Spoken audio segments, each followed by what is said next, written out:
Hi நண்பா, இந்த ஒரு வீடியோவுக்குள்ள யாரும் எதிர்பாராத விதமாக தாவேகா மற்றும் தேமுதிக கூட்டணி பார்த்தீங்கன்னா உறுதியா இருக்குது.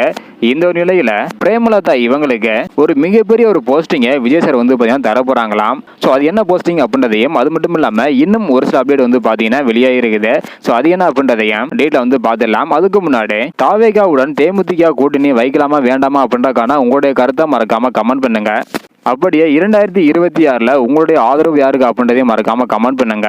ஓகே அன்பா, வாங்க இன்னைக்கு வீடியோக்குள்ள போகலாம். ஓகே அன்பா, பிரேமலதா இவங்களுக்கு விஜய் சார் என்ன ஒரு பதவி கொடுக்க போறாங்க அப்படின்றத பாக்குறதுக்கு முன்னாடி ஆல்ரெடி பிரேமலதா இவங்க பாத்தீங்கன்னா எந்த கட்சி தங்களுக்கு அதிகமான இடங்களை கொடுக்குறாங்களோ அந்த கட்சி கூட தான் கூட்டணி வைப்போம் அப்படின்ற சொல்லியிருந்தாங்க.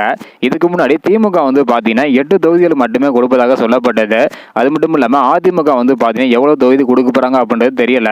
இந்த ஒரு நிலையில புதிய திருப்பமாக தேமுதிக தாவேகா கூட்டணி பேச்சுவார்த்தையில் ஈடுபட்டுள்ளதாக ஒரு தகவல் பாத்தீங்கன்னா வெளியாக இருக்குது.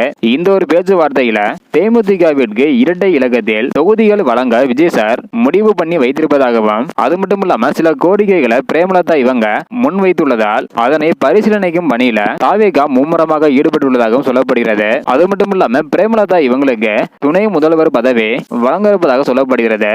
அதாவது விஜய் சார் தனது முதல் மாநாட்டிலேயே கேப்டன் அவர்களை முன்னிறுத்தி பல்வேறு கருத்துக்களை முன் வச்சிருந்தாங்க. அப்பொழுது தாவேகா மற்றும் தேமுதிக கூட்டணி உருவாகும் அப்படின்னு சொல்லப்பட்டது.